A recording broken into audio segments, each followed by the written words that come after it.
Welcome to Storied, a video series of the Presbyterian Church. In these webcasts, we seek to shed some light on the stories and experiences of just a few of the folk in our congregation that share in the life and ministry of this church. It's the hope of our staff in session. These short videos will help us to connect one to another, as well as encourage and strengthen our fellowship in these strange and challenging days. I'm Alan Fisher, one of the pastors here at the Presbyterian Church, today with Steve and Susie Davis. Thanks very much for joining me. Let's start with just some general background. Where did you folks grow up? Where were you born?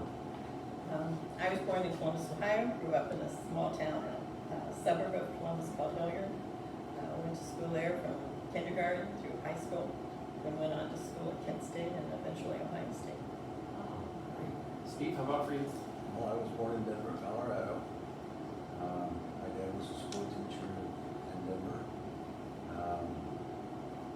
He was recalled into the Navy in 1952 for Korean War, and when that happened, Mom and I went back to Columbus and moved in with her parents until Dad was released from the Navy and he came to Columbus, and that's where we stayed. Wow. And so in Columbus, would that be where you met as well? That is. At the university. And that's a big theme for you, right? So having that Buckeye identity means a lot, I know that. What did your family do? Both my parents worked growing up. So my father worked on the railroad, so we took most of our vacations on the railroad, and my mom worked in school. She was a school secretary the whole time I was growing up. And say more about your folks, Steve. My dad got his master's and PhD in school administration and moved up the food chain, so to speak, and became the superintendent of the Columbus public school system in the last 5 years he was working. And my mom was stay-at-home mom. My mom was there when we got home from school, made sure we got off in the morning, had our lunch packed. That's great. Say something about your children and grandchildren. I know you've got a pretty full quiver there. We have two daughters. Our oldest daughter, Emily, lives in Hawaii with her husband, Vinny. They live on the island of Maui, and she teaches high school English. Our youngest daughter lives in Alexandria with her husband, Paul, and our two adorable grandchildren, Davis, who's 8, and Sophie, who is 6. Davis is now out. Oh, that's right. Davis just had a birthday. He's now. That's great. Wow. And those are the people to whom we owe a great debt of thanks, because that's how you came to come to Fredericksburg, isn't it? That's right. You had lived where before? I know you've been to more than a few places. Wisconsin 3 times, Ohio twice, Kansas, Pennsylvania, Connecticut, Virginia twice, Texas, and Utah twice. And most of that was thanks to a particular corporation you were part of, right? And we both worked for JCPenney. We both worked 35 years. Wow. We were offset by a couple of years. But 7 years of service at JCPenney. That's great. And what year did you come here to our church? 2012. That's great. Well, we're so glad that your grandchildren are nearby to bring you here, and we thank you for all the ways that you've been involved. Do you want to say anything about what you enjoy doing here at the congregation? Well, I've been involved with Presbyterian Women, and Steve and I both like to volunteer with the food pantry. I like to volunteer in the office doing a little proofreading here and there. We appreciate that very much, because we need a lot of proofreading, that's for sure. How about for you, Steve? What kinds of things have you been involved with here? Guys, several things. I'm on session at the moment. And, it's just been a wonderful experience. Of all the churches that we belong to churches in every one of the places we've lived. I think the spirit of volunteerism is greater in this church than any other church that we experienced. We were in small churches with 200 members, and we were in a large church that has 12,000 members, and everything in between. But the spirit of giving time and expertise, I think this church is the winner. You've even done some mission trips, haven't you? Something about mission trips? Yeah, New Jersey, New York, West Virginia, and North Carolina. Okay, great, thanks. So say a little bit about how you guys have managed in the quarantine or in the pandemic here. What's been the biggest adjustments, challenges, whatever you want however you want to narrate that. I think not being able to, early on, the first, I think it was 5 weeks, we did not see our grandchildren.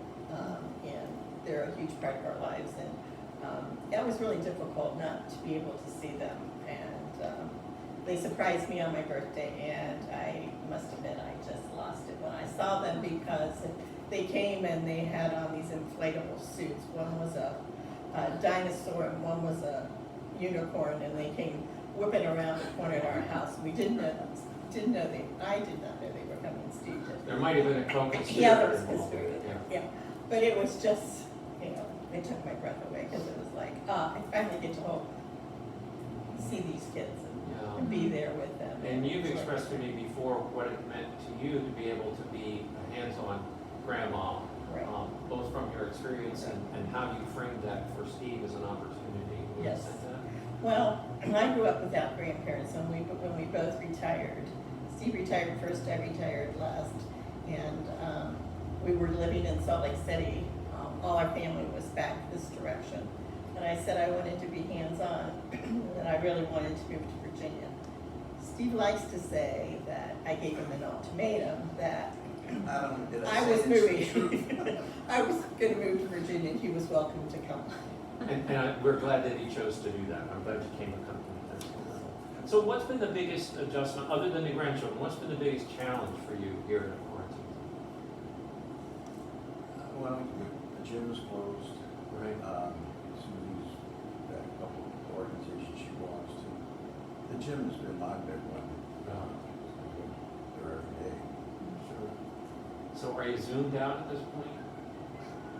We haven't done a lot of Zoom. Okay, good. I know Steve has done some for his Well, meeting. yeah. 2 Zooms a month. Okay, that's all right. You can dole that out. So for others, it's a bit more of a challenge than that. What do you think has been any particular gift or grace that you've received in the middle of quarantine? For your spirit, your mental health? Well, one thing that I think has been kind of a grace to us is when we lived in Salt Lake City back in the 90s, we became friends with a minister from the Church of Scotland and his wife. And they had come to Salt Lake City with their 2 children who were the same age as our daughters. And we got to be very good friends with them. And we've been to visit them, they've been to visit us. And he even married our youngest daughter. So through this, we kind of had a reconnection. And so not only do we watch our service and participate, we are now watching Ken as he does his service from Kirkcaldy, Scotland. Oh, that's wonderful. And so it's kind of been nice to reconnect, even though it's been a different way, to be able to see them and That's a lovely. And what's interesting about that is all the things that we're wrestling with here, both here at the church and in the community and the state, so the same things are happening in Scotland. Exactly the same. Yeah, it's amazing that a single cell organism can have this kind of impact around the world, isn't it? It's just fascinating to sometimes think about. What are you looking forward to most when this is all over? It's baseball. There you Extra go. football. I want the NHL playoffs. No, that's great. and travel again. We like to travel. Yes, you do. And Yeah. so, We have canceled 3 trips so far. 2 were just, one was the church trip to Baltimore and Annapolis. One we were going to go over to Biltmore, Nashville, North Carolina. The big one was a family cruise to Alaska. We have our 50th wedding anniversary in August, and this was to be the family celebration. Wow. so, And that has been scrubbed too. So, Yeah, for sure. another day. yeah. It's good to have something to plan forward to, and congratulations on 50 years. That's pretty exciting.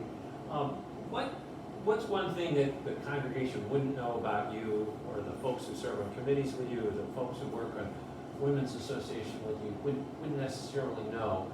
A talent, hobby, an interest? Oh, boy, that's a tough I don't have any special talents. I've just done some pretty exciting things along the way in terms of outdoor activities. Steve Brett and I and many other Fredericksburg citizens did a little over a week-long journey down the Colorado River 2 summers ago, and last summer we went down the Salmon River. I jumped out of an airplane at 14,000 feet. A perfectly good operating airplane, It no was less, working, yeah. I love the Grand Canyon. I've done a lot of walking in the Grand Canyon, getting ready to do one more walk in the canyon, hopefully in September. Well, good for you, that's exciting. Susie, I know you have other talents that folks don't know about. What else do you have going on that you haven't told? I love to cook. There you go. And I love to read. I read. I've been reading a lot. Has your reading gone up in the quarantine? Oh, No. yeah. What are you reading? Anything and everything. Okay, wonderful. Yeah. Good for you. As you know, we're trying to continue this series out in the future, and we're trying to slot guests. Are there other folks in the congregation you think are particularly interesting that we might visit with? Who might they be? Off the record, off the camera, I'll let you know. Okay, very good. Yeah. I think I know them. Yeah, I think I know you have in mind. Anybody else? I think we're thinking of the same people. Okay, very good. Well, I've thought of those people too. So thanks so much for your time, and really appreciate your willingness to share your story. We hope that in the future we'll be able to expand this video series. And Susie and Steve, thanks so much for taking time to share a tiny bit of your story. If you'd like to connect with Steve and Susie, you can find their information in the member directory on the church website or through the Church Life app. If you don't have that, please be in touch with the church office. We'd be glad for you to share in it. If you'd like to be featured as a guest in a future episode of Storied, we want you to be in touch also with the church office. Thanks for tuning in. Until next time, let's uphold one another in prayer, remaining confident in the grace and mercy of our Lord Jesus. Blessings and prayers of peace to you all.